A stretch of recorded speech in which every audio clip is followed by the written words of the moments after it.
No medical crisis ever stressed her out.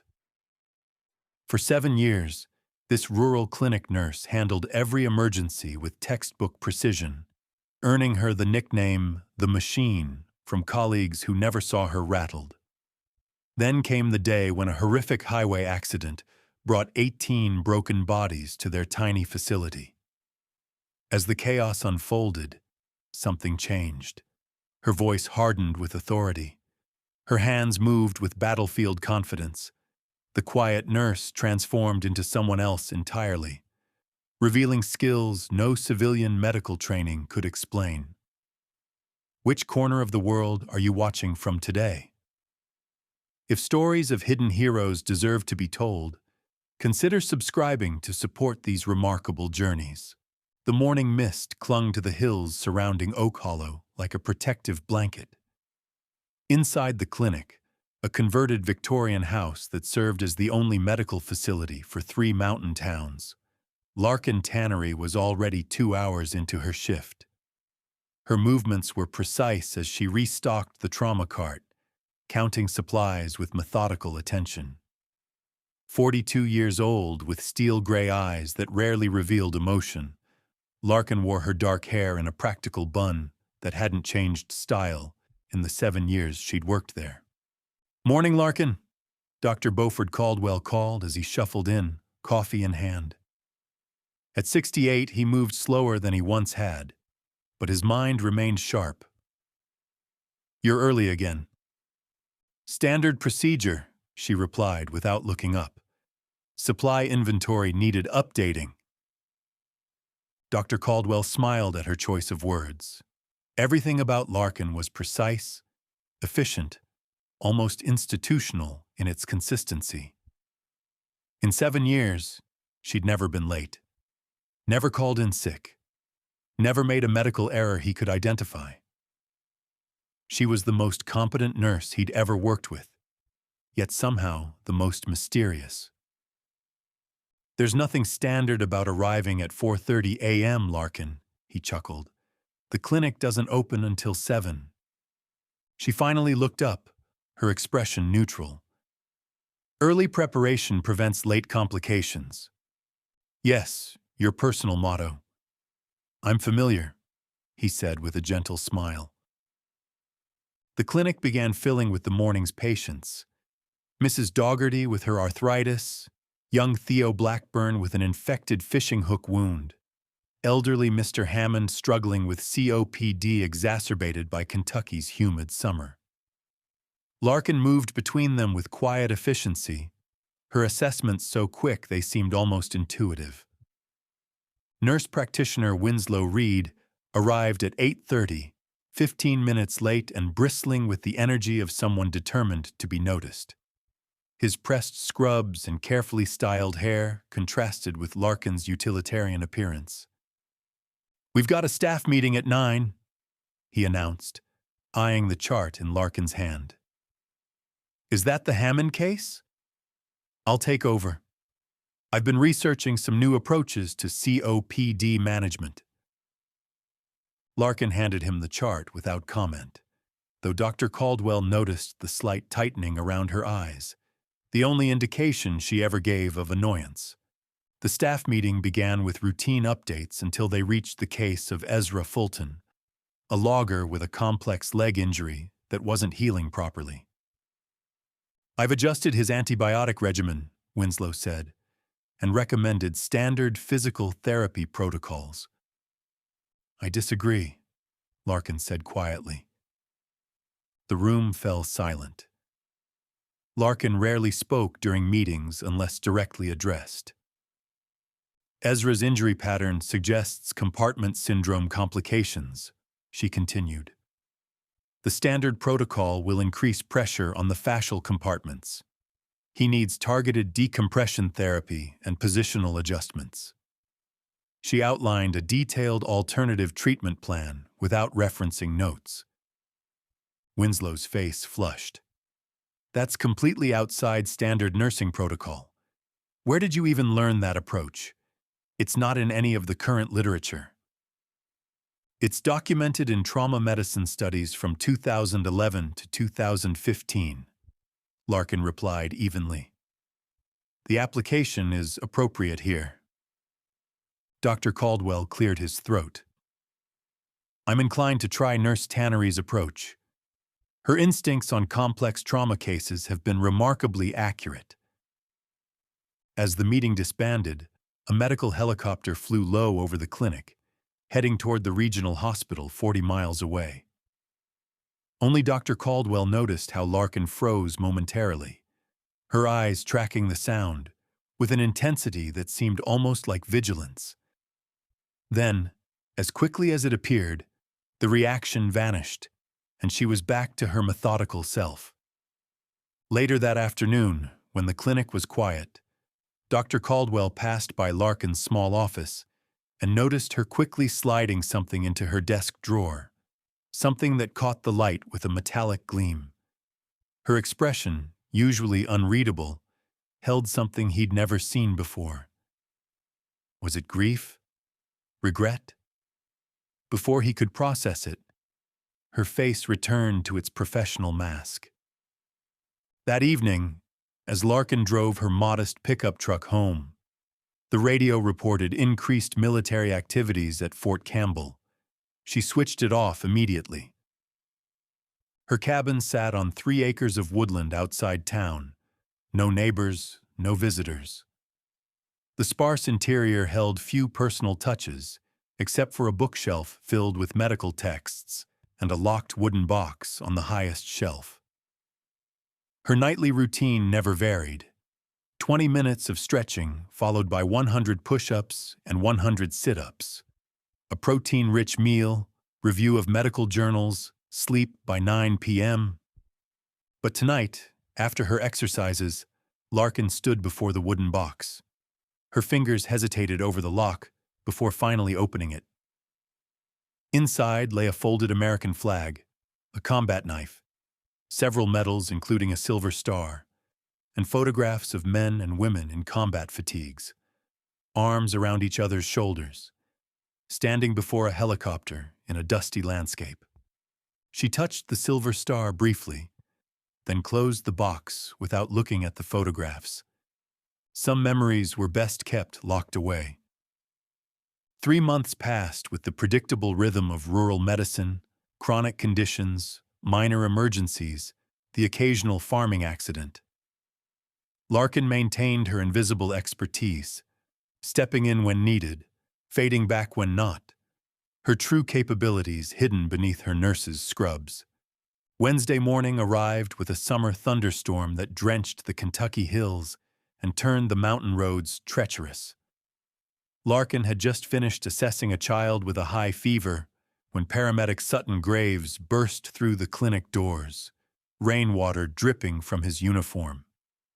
"Mass casualty incident on Highway 27, he announced, his voice carrying the controlled urgency of someone trained for disaster. Logging truck jackknifed on the curve by Mercer's Ridge. Multiple vehicles involved. We're counting 18 victims so far, 6 critical." Dr. Caldwell paled. "Why aren't they going to regional?" "Flash flooding took out the bridge at Colton Creek. We're cut off. You're all they've got."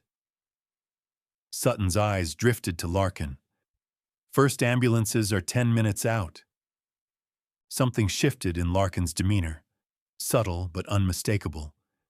Her posture straightened, her eyes sharpened, and when she spoke, her voice carried a tone of authority that made everyone, including Dr. Caldwell, instinctively listen. "We need to convert to mass casualty protocol immediately," she said. "Dr. Caldwell, authorize emergency inventory access. Winslow, clear treatment rooms 1 through 4 and move stable patients to the waiting area. Sutton, coordinate with incoming ambulances for sequential arrival, most critical first." Winslow bristled. "Who put you in charge?" "I'm the senior nurse practitioner here." "We have 10 minutes to prepare for multiple trauma patients." Larkin cut him off without raising her voice. "Experience indicates this is the most efficient response pattern." Questions can wait. To everyone's surprise, including his own, Winslow nodded and moved to comply. Within minutes, Larkin had transformed the small clinic. Treatment areas were designated by severity, supplies organized for rapid access, and staff assigned specific roles with clear instructions. She moved with the focused precision of someone who had done this many times before. "Larkin," Dr. Caldwell said quietly as they prepared the trauma bay, "where did you learn emergency management at this level?" "Previous experience," she answered, checking a thoracostomy tray. "You'll need this for potential tension pneumothorax cases." Before he could press further, the first ambulance arrived. Paramedics wheeled in a teenage girl with multiple fractures and suspected internal bleeding. Larkin assessed her in seconds, her hands moving with practiced efficiency over the girl's abdomen. "Splenic rupture, grade 3 or 4, she announced. "Active hemorrhage. We need 2 large-bore IVs, type and cross for 4 units, and ultrasound confirmation." Her fingers pressed specific points on the girl's abdomen. "Pressure here will temporarily occlude the splenic artery. Prepare for possible surgical intervention." Dr. Caldwell stared at her. "How can you be certain it's splenic without imaging?" "Percussion dullness in the left upper quadrant, referred pain to the left shoulder, and palpable splenic border extension," Larkin replied, already establishing IV access. "Classic presentation from high-energy lateral impact trauma." More patients arrived in rapid succession. A middle-aged man with crush injuries to his leg, an elderly woman with multiple rib fractures, a young mother with head trauma, 2 children with varying degrees of lacerations and contusions. As the chaos mounted, Larkin seemed to grow calmer, more focused. She moved between patients with an economy of motion that somehow covered tremendous ground. Her medical assessments proved accurate with each confirmed diagnosis. Her treatment directives, though often unorthodox for a rural clinic, produced immediate stabilization in the most critical patients. When the 4th ambulance arrived, Winslow attempted to take lead on a critical patient, a construction worker with severe leg trauma. "I've got this one," he insisted, moving toward the gurney. Larkin was already examining the leg, her fingers probing specific compartments with knowing precision. "Developing compartment syndrome," she stated. "We need to perform a fasciotomy within the next 20 minutes or he loses the leg." Winslow paled. "That's a surgical procedure. We can't do that here." "We can and we will," Larkin replied, already preparing a surgical tray. "There's a difference between protocol and survival. Right now, we're doing survival." Her tone left no room for argument, and something in her eyes, a hardness, a certainty born of experience, made Winslow step back. "How do you know how to do this?" he asked, his challenge fading into genuine curiosity. "I've performed this procedure 67 times, she answered without elaboration, focusing on the patient. Throughout the clinic, similar scenes unfolded. Larkin established a fluid communication system, using terminology that occasionally slipped into military jargon. Triage Alpha complete, moving to Bravo section, and Casualty 5 stabilized, Priority 3 for transport. Local townspeople had gathered to help, carrying supplies, comforting less injured patients, watching in amazement as the quiet nurse they barely noticed transformed into what one whispered was some kind of medical commander. After 6 hours of non-stop emergency care, all 18 victims had been stabilized. The most critical were prepared for helicopter transport now that the weather had cleared, while others were admitted to the clinic's small inpatient area or released to family care. As the crisis atmosphere began to subside, Dr. Caldwell found Larkin meticulously cleaning equipment, in the now quiet trauma bay. Her scrubs were blood-spattered, her face drawn with fatigue, but her movements remained precise. "Larkin," he said softly, "you saved at least 4 lives today that would have been lost without your intervention." She continued cleaning. "The team performed effectively." "The team followed your lead," he corrected. "And you led like someone who's commanded medical operations in far worse conditions than a rural highway accident." Larkin looked up, meeting his gaze directly for perhaps the first time in 7 years. Something in her eyes made Dr. Caldwell think of soldiers he'd treated after Vietnam, decades ago, a particular kind of watchfulness that never fully disappeared. Then he held up something that made her freeze, a Silver Star medal that had fallen from her pocket during the crisis. "You're not just a nurse, are you, Larkin?" he asked gently. The silence stretched between them, broken only by the distant sound of the final ambulance departing. In that moment, 7 years of carefully maintained anonymity balanced on the edge of exposure. Then Sutton Graves appeared in the doorway, his expression solemn as he looked at the medal in Dr. Caldwell's hand, and then at Larkin. "Master Sergeant Tannery," he said quietly, "75th Ranger Regiment, combat medic." Larkin's eyes widened slightly, the first genuine surprise Dr. Caldwell had ever seen on her face. "I was a Marine Corps corpsman in Kandahar in 2012, Sutton continued. "You and your team extracted our recon unit when we were ambushed in the Arghandab Valley. 3 of my brothers came home because of you." The controlled facade Larkin had maintained for 7 years began to crack, revealing glimpses of another person entirely. Someone who had seen and done things that the residents of Oak Hollow could scarcely imagine. "How long have you known?" she asked Sutton. "Since you first came to town," he admitted. "But it wasn't my place to say anything. Rangers keep their secrets." Dr. Caldwell looked between them, understanding dawning. 12 years with the Rangers? Combat deployments? Larkin took a deep breath. 6 deployments, Afghanistan and Iraq. As they spoke, they became aware of movement in the clinic beyond. People gathering, whispering. Word had spread somehow. Through the open door, they could see the waiting room filling with patients from the accident, their families, townspeople. Among them, Winslow stood with an expression of stunned respect. Someone had pieced together the truth from comments made during the crisis, from the authority in her voice, from the precision of her trauma care that went far beyond nursing training. Sutton Graves stepped into the center of the waiting room. Without a word, he stood at attention and raised his hand in a formal military salute directed at Larkin. One by one, others with military connections joined him. Mr. Hammond, the COPD patient who had served in Desert Storm. Theo Blackburn's father, a National Guard veteran. 3 others Larkin had treated over the years, without ever acknowledging their shared experience of service. A local reporter who had arrived to cover the accident raised his camera.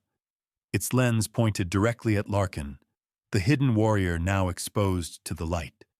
2 weeks after the highway accident, Larkin stood in her cabin, methodically packing her belongings into the same duffel bags she'd arrived with 7 years ago. The few possessions she owned were already organized by essential and non-essential items, a habit formed through years of rapid deployments. The Silver Star medal lay on the kitchen table next to a folded American flag. Beside them, that morning's newspaper featured a front-page story. Hero Ranger Medic Hiding in Plain Sight. The article detailed fragments of her military career that had been pieced together from public records and interviews with locals who had witnessed her actions during the mass casualty incident. Larkin hadn't read beyond the headline. She knew the pattern: unwanted attention, questions about her past, eventual discovery of the final mission. It had happened twice before, in other small towns, with other clinics. The solution was always the same: disappear and start again somewhere new. As she packed, memories she'd spent years compartmentalizing began to surface. Afghanistan, 2013. A night operation gone wrong. Her ranger team pinned down by insurgent fire as she performed emergency surgery on a wounded staff sergeant, using night vision equipment to guide her scalpel while explosions rocked the compound. "Stay with me, Delaney," she murmured, hands steady despite the chaos around them. "Your kids need you to come home." Iraq, 2015. A helicopter extraction under heavy fire. 3 critical patients loaded as RPGs exploded nearby. Her calm voice directing the chaos. "Secure that line. 2 minutes to pressure bandage. We are not losing him." And finally, the mission that ended everything. Eastern Afghanistan, 2017. An ambush in a narrow valley. Her team split by the attack. 5 Rangers wounded, 2 critically. Her desperate race against time, performing simultaneous triage on multiple casualties while returning fire to protect her patients. "I need backup at my position," she shouted into her radio. "Too critical, cannot move them without additional support." The feeling of Ranger Specialist Emmett's pulse fading beneath her fingers, despite everything medical science and her own considerable skills could offer.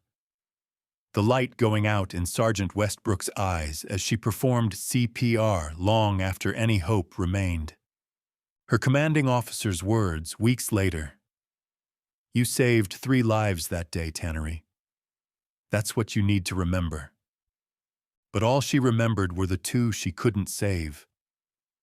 A knock at her door pulled Larkin from the memories. She instinctively reached for a sidearm that wasn't there, then forced herself to take a calming breath. "It's open," she called, already knowing this would be her goodbye to Dr. Caldwell. He had been understanding when she'd submitted her resignation, but she expected one final attempt to convince her to stay. The door opened to reveal not just Dr. Caldwell, but what appeared to be most of the clinic staff and dozens of townspeople standing in her yard. Winslow Reed stood awkwardly at the front beside Sutton Graves. "What is this?" Larkin asked, her voice controlled despite her surprise. "It's your team, Doctor," Caldwell said simply. "The one that needs you to stay." Winslow stepped forward, uncharacteristically humble. "I've been difficult," he admitted. "I was threatened by your competence without understanding its source." He gestured to the crowd. "We need what you know. I need what you know." Sutton Graves spoke next. "The county emergency response system is inadequate. We've known it for years, but didn't have the expertise to fix it." He stood straighter, almost at attention. "With your leadership, we could build something that saves lives across 3 counties." Larkin looked past them to the gathered townspeople. Among them stood the teenage girl from the accident, Jessie Harlow, 17, splenic rupture survivor, now wearing a volunteer badge from the clinic. "You're running again, aren't you?" Dr. Caldwell asked quietly. "How many times have you started over?" Larkin's jaw tightened. "This is the 3rd clinic." "And what happens at the next one? And the one after that? How long do you plan to punish yourself for the lives you couldn't save by hiding the skills that could save so many more?" The direct question struck Larkin like physical blow. 7 years of careful emotional control threatened to crumble. "I failed them," she said, her voice barely audible. "You failed no one," Sutton replied firmly. "Every medic loses patience, every doctor, every nurse, but most haven't saved hundreds before losing two. Dr. Caldwell held out an envelope. The hospital board met yesterday. They've created a new position, Emergency Response Director for the Tri-County area. Full autonomy, adequate budget, and the authority to implement training programs across all emergency services. "Why me?" Larkin asked, genuine confusion in her voice. "Why not bring in someone without complications?" "Because credentials don't make a leader," Dr. Caldwell answered. "Experience does. And you have experience none of us could ever match." Jessie Harlow pushed through the crowd to stand before Larkin. "The surgeon at Regional told me I should have died before reaching the hospital," she said. "He said whoever treated me in the field performed a manual splenic artery compression that he'd only read about in military medicine journals." She looked Larkin directly in the eyes. "I want to learn how to do that. I want to learn everything you know." Larkin looked from the young woman to the duffel bags on her bed, then back to the crowd gathered in her yard. For the first time in 7 years, perhaps for the first time since that final mission, she allowed herself to consider a future that didn't involve running from her past. "I can't promise I'll be good at teaching civilians," she said finally. Sutton Graves smiled. "You'll adapt, Sergeant. Rangers always do." 6 months later, Larkin stood before 20 students in the Oak Hollow Community Center training room. The space had been converted into a simplified tactical medicine facility with her guidance, complete with simulation stations for various emergency scenarios. "The key difference between traditional emergency response and combat medicine is resource management under pressure," Larkin explained to the attentive group before her. "You will never have everything you need. You will never have optimal conditions. You must adapt instantly and confidently to save lives." The class, a mix of local nurses, paramedics, firefighters, and civilian volunteers, watched as she demonstrated a technique for improvised airway management using materials found in any household. At the back of the room, Winslow Reed took detailed notes. His initial resentment had transformed into genuine respect as he absorbed tactical medicine approaches that weren't taught in any nurse practitioner program. "For next week," Larkin continued, "Sutton will lead the mass casualty triage exercise at the abandoned mill. Review your start protocols and be prepared for realistic simulations." As the class dispersed, Jessie Harlow remained behind, practicing the airway technique with focused determination. The teenager had become Larkin's unofficial assistant, soaking up knowledge with an intensity that reminded Larkin of herself at that age. "How's that application coming for the paramedic program?" Larkin asked. "Submitted yesterday," Jessie replied without looking up from her work. "I'm going to ace the entrance exam after everything you've taught me." Larkin allowed herself a small smile, still rare, but occurring more frequently these days. "I don't doubt it." As she left the community center, Larkin paused before a new wall display. Photos of all 18 highway accident survivors were arranged around a simple plaque that read, "Lives Saved, July 17th, 2023. Below it, smaller text, "The mission continues."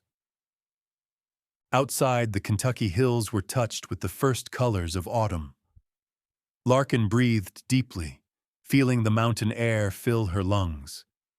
She still performed her morning physical training, still maintained her medical equipment with military precision, still woke occasionally from dreams of that final mission in Afghanistan.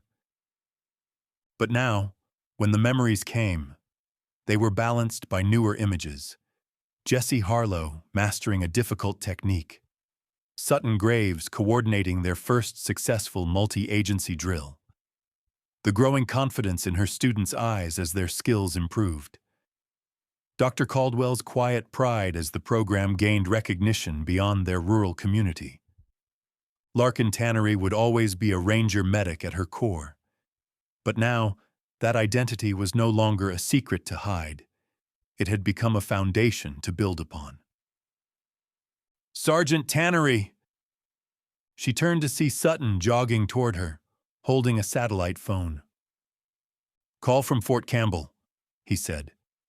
"The Army's Tactical Combat Casualty Care Program wants to send observers to our next training exercise. They're interested in your rural adaptation protocols." Larkin nodded, taking the phone.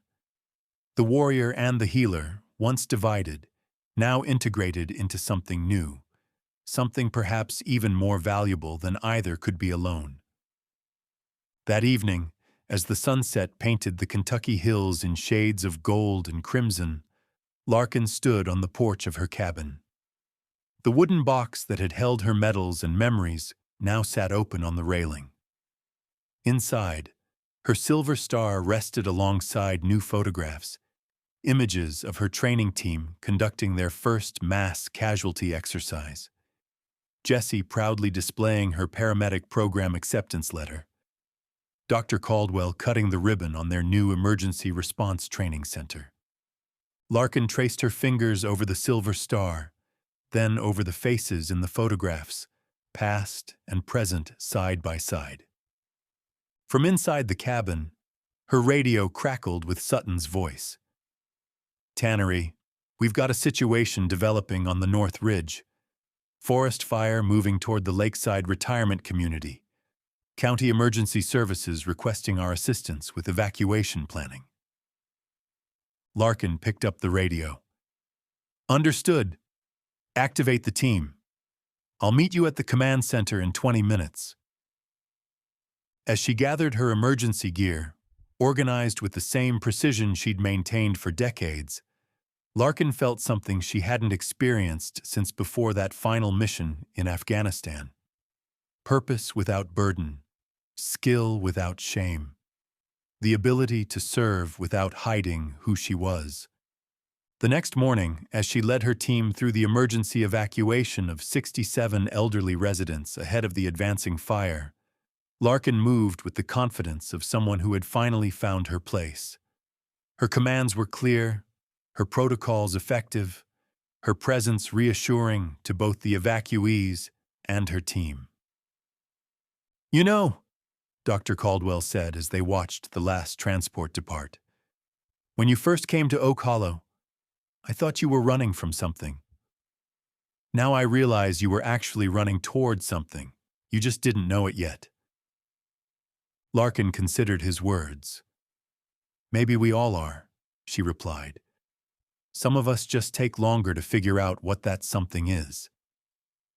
In the months that followed, the program Larkin built expanded beyond their 3 counties. Emergency responders from across the state traveled to train under the former Ranger medic and her team.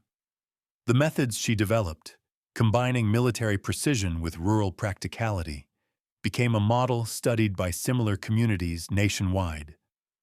Winslow Reed, once her most vocal critic, became her staunchest advocate, eventually taking on leadership of the clinical training division.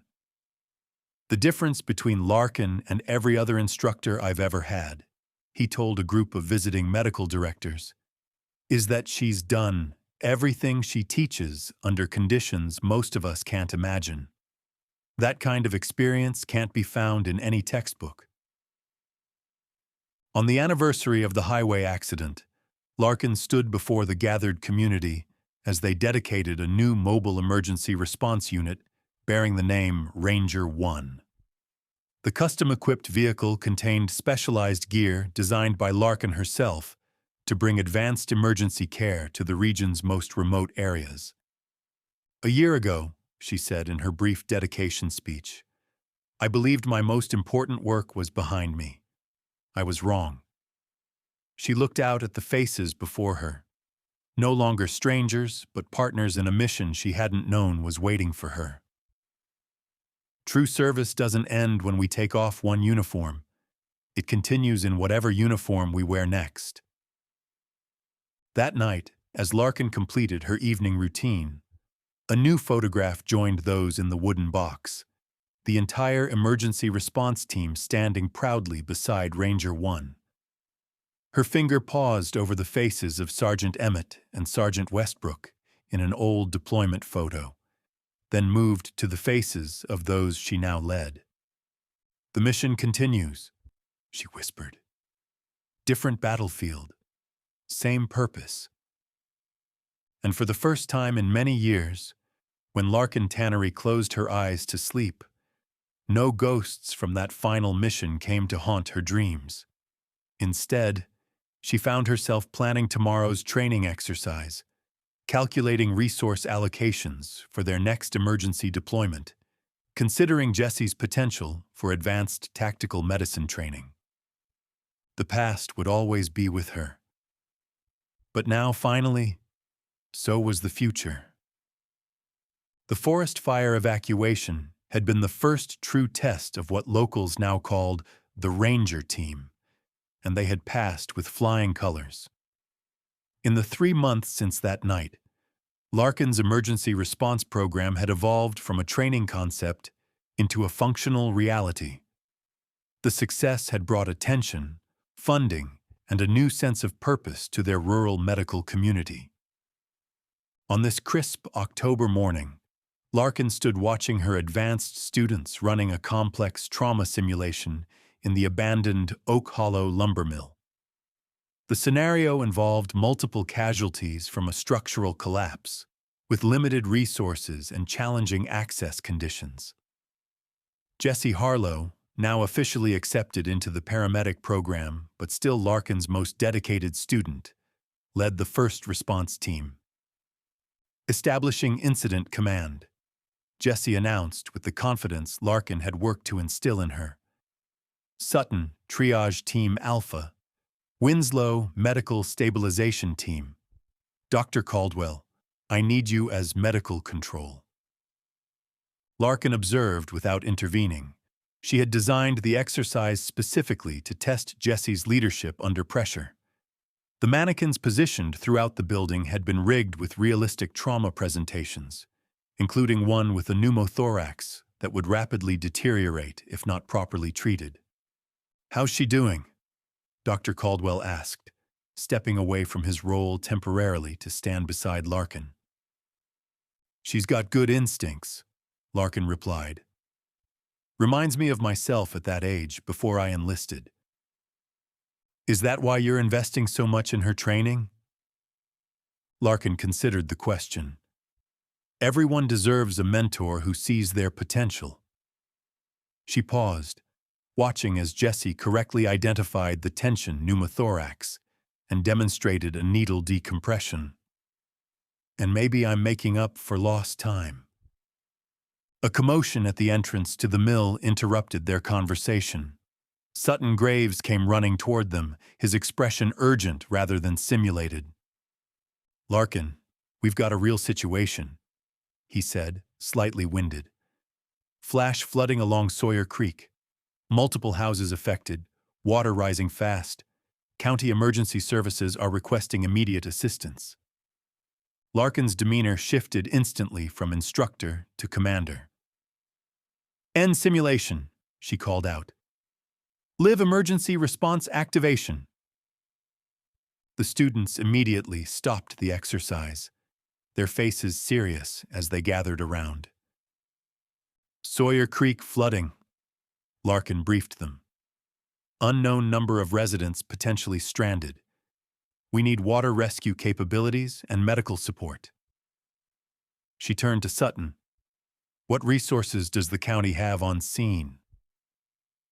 2 regular ambulances, volunteer fire department with 1 boat. Sheriff's deputies for evacuation notices. No swift water rescue team available for at least 3 hours. Larkin processed this information with military efficiency. "Activate Ranger 1 with full water rescue package. Jesse, Winslow, you're with me for medical response. Sutton, coordinate additional ground support and establish a medical receiving area at the high school. It's on high ground and has generator backup." Dr. Caldwell stepped forward. I'll prepare the clinic for casualties and coordinate with regional hospital in case we need advanced care. Within 15 minutes, Larkin and her team were en route to Sawyer Creek in Ranger 1, the specialized emergency vehicle now fully equipped with both medical and rescue gear. Through the windshield, they could see dark clouds gathering over the hills, promising more rain to come. This area floods every few years, Winslow explained, but it's usually gradual. Flash flooding like this is unusual. Terrain and rainfall patterns? Larkin asked, her mind already mapping the tactical situation. Creek runs through a narrow valley, 3 small communities built along the banks. The northern section has steep hillsides that funnel runoff directly into the creek. Larkin nodded, formulating a plan.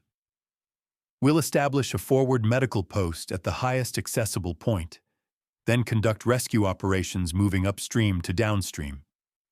Jesse, you'll manage the medical post. Winslow, you and I will join the rescue teams. As they arrived at the edge of the flooded area, the scene confirmed Larkin's concerns. Water rushed through what had once been a quiet creek, now a raging torrent that had already engulfed several homes. Families stood on rooftops and second-floor balconies, waving frantically as emergency vehicles approached. Sheriff Merriweather, a stocky man with a weathered face, approached as they parked. "Glad you're here, Tannery. We've got at least 20 people stranded, maybe more. Water's still rising, and we've got a family with a medical emergency on Oak Ridge Lane. Mother in labor. Father reports contractions 5 minutes apart." Larkin's expression remained calm, but her mind accelerated. Location?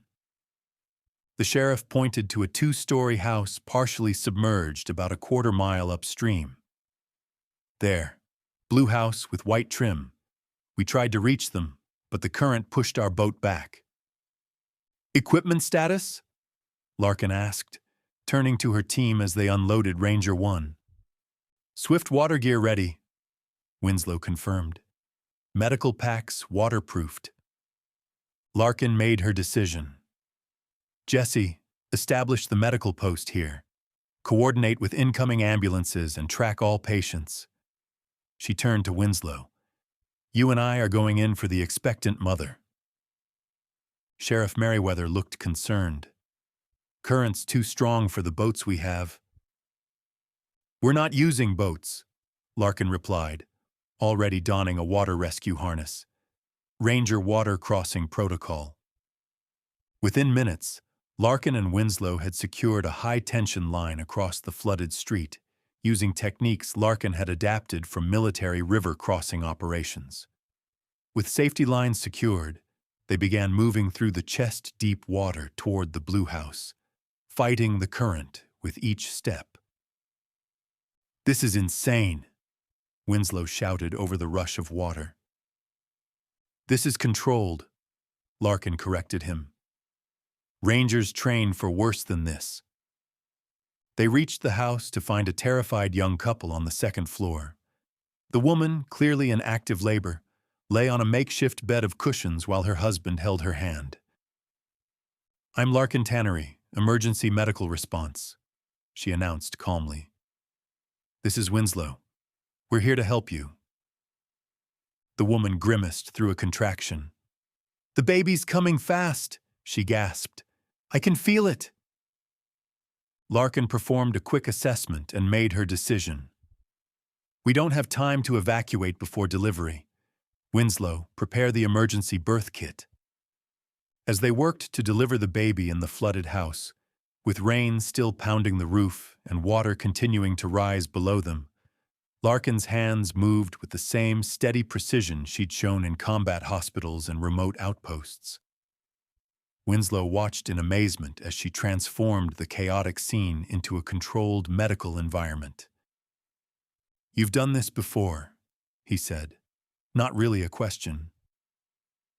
"Twice in Afghanistan, once in Iraq," Larkin confirmed without looking up. though without the flooding.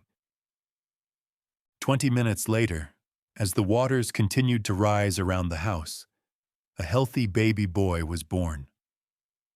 Larkin efficiently cleared his airway, confirmed his vital signs, and wrapped him securely in thermal blankets from their medical pack. "He's perfect," she told the exhausted mother. "Now we need to move you all to safety before this house becomes compromised." With the newborn secured in a specialized carrier against Winslow's chest and the mother carefully harnessed to Larkin, they began the painstaking journey back through the floodwaters. By now, additional rescue teams had arrived, and a more substantial highline system had been established. When they finally reached dry ground, a cheer went up from the gathered emergency workers and evacuated residents. Jessie rushed forward with a gurney for the mother, her eyes wide at the sight of the newborn. "You delivered a baby in the middle of a flood?" she asked incredulously. "The mother delivered the baby," Larkin corrected. "We assisted." As the new family was loaded into an ambulance, Sheriff Merriweather approached Larkin again. "We've still got at least a dozen people stranded in hard-to-reach areas. County rescue team is still hours out." "We'll handle it," Larkin said simply, already re-equipping for the next rescue. Over the next 6 hours, Larkin led her team through increasingly difficult rescue operations as the floodwaters continued to rise. They evacuated an elderly couple and their disabled adult son from a rapidly deteriorating mobile home. They rescued 3 children who had been trapped in a tree when their yard suddenly flooded. Each operation was conducted with the same methodical precision Larkin had learned in Rangers, adapted for civilian emergency response. By nightfall, when the waters finally began to recede, every stranded resident had been brought to safety. Miraculously, despite the severity of the flooding, there had been no fatalities. Larkin's team had treated 27 patients, delivered 1 baby, and coordinated the emergency sheltering of 42 displaced families. As they packed up their equipment in the dim glow of emergency floodlights, Dr. Caldwell arrived to check on his team. "The hospital administrator called," he told Larkin. "He said what your team accomplished today was, and I quote, 'beyond the capabilities of any rural emergency service I've ever seen.'" Larkin continued her methodical equipment check. "We did what was necessary." "No, Larkin," Dr. Caldwell said firmly. "What you did today was extraordinary, and it's time you accepted that." Later that night, as Larkin finally returned to her cabin, exhausted but satisfied with the mission outcome, she found an envelope that had been slipped under her door.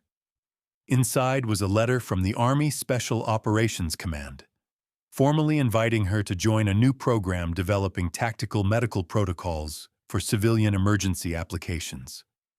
Larkin sat at her kitchen table, still in her damp clothes, and read the letter twice. 6 months ago, she would have discarded it immediately, unwilling to reconnect with the military life she'd left behind. Now she found herself considering the possibilities. A knock at her door interrupted her thoughts. She opened it to find Jessie standing on her porch, still in her mud-stained uniform.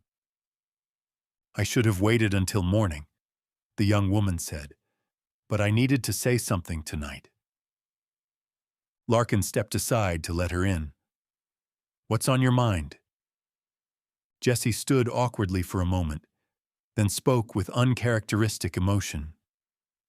"Today I watched you deliver a baby in a flooded house, then turn around and save 12 more people without hesitating. I've spent 6 months learning everything I can from you, and I still can't figure out how you do it." "Do what?" "Stay so calm, so focused, even when everything is chaos around you." Larkin considered her answer carefully.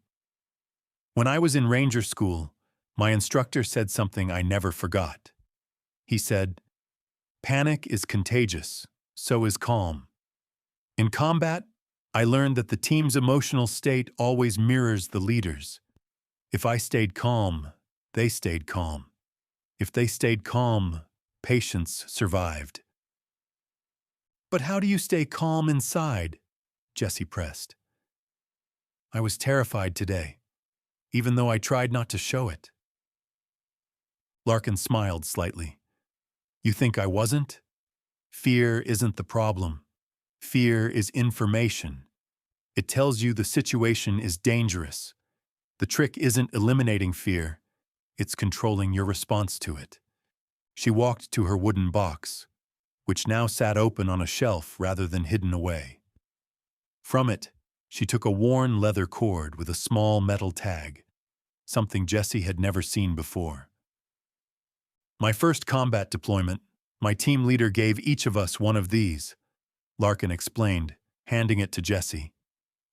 It's a Ranger pace counter. You use it to track distance when navigating difficult terrain. He told us, when everything goes wrong, when you're lost or under fire or your teammate is bleeding out, you focus on the next step. Just the next step. You keep moving, one step at a time, until the mission is complete.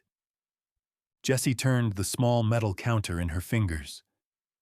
One step at a time, she repeated softly. That's how I stay calm, Larkin said. I don't think about all the things that could go wrong. I think about the next step, the next patient, the next treatment. Eventually, you look up and realize you've covered miles of impossible terrain. She gently took the pace counter back and held it out to Jessie. I want you to have this. Jessie's eyes widened.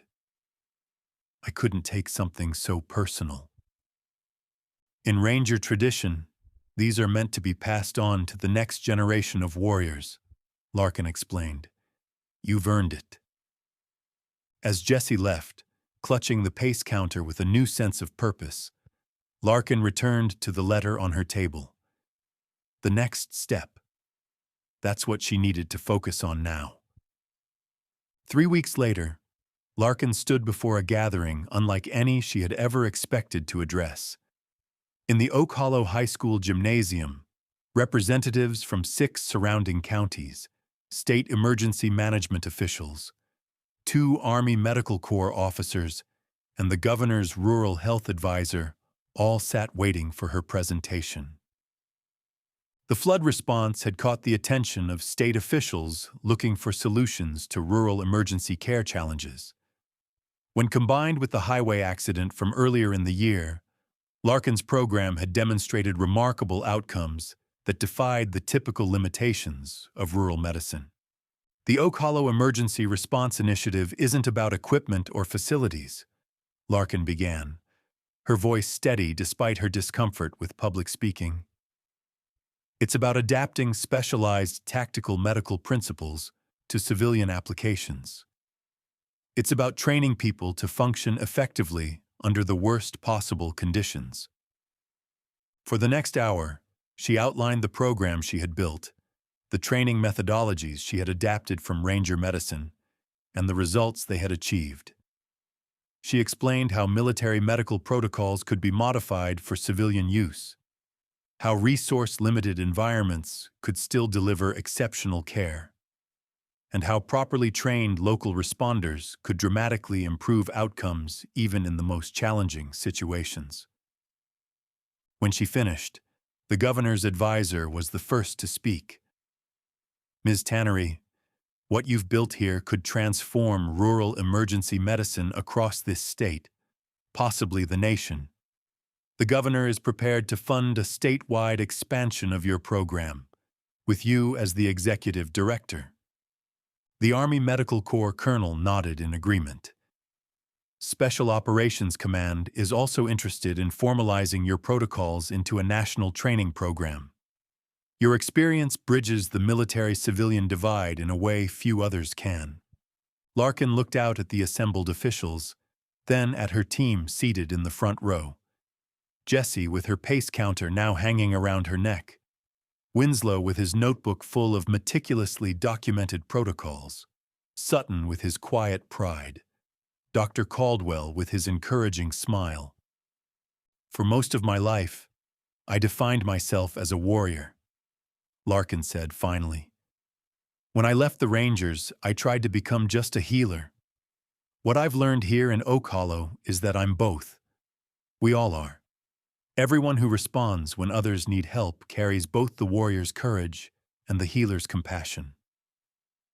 She straightened her shoulders, a gesture familiar to anyone who had served. I accept the governor's offer with one condition. This program remains headquartered in Oak Hollow, with this team as its foundation. What we've built here wasn't created in a government office or a military base. It was forged in these hills by these people. 6 months later, the Oak Hollow Emergency Response Training Center opened its doors on the outskirts of town.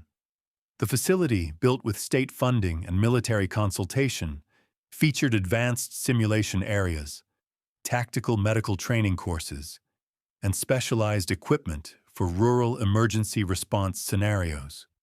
Larkin stood at the entrance with her original team, watching as the first class of 30 trainees from across the state filed in for orientation. Jessie, now in her official paramedic uniform with Larkin's pace counter still around her neck, would assist in teaching the basic course before leaving for advanced training herself.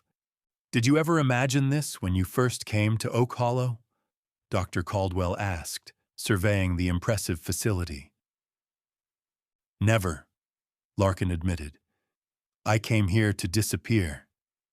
And instead, you built something that will save thousands of lives, he said. Not bad for someone who was running away.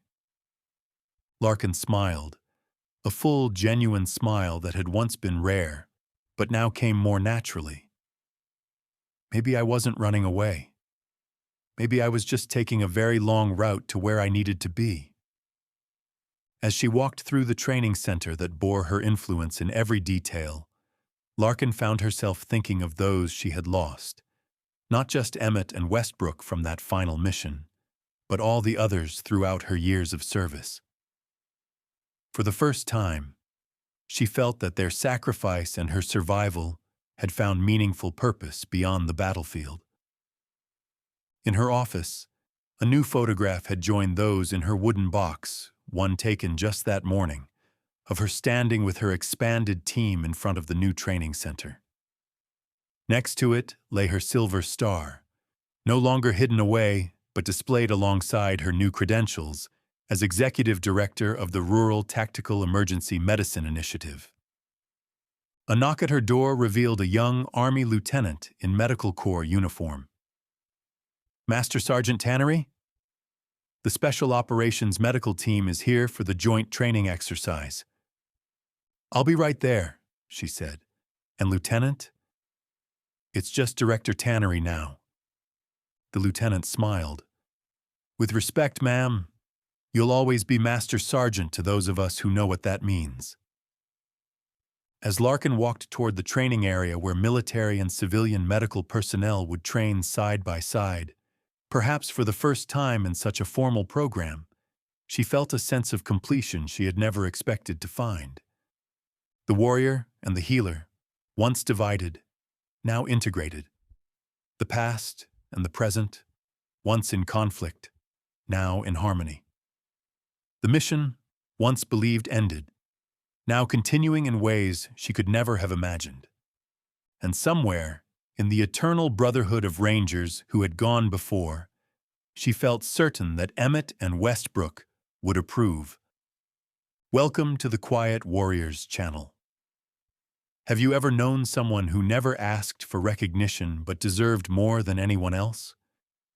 Someone whose greatest battles were fought far from the public eye, but whose courage changed lives forever? Tell us about the quiet heroes in your community. Subscribe to honor their stories and remember, sometimes the strongest among us are the ones who serve in silence.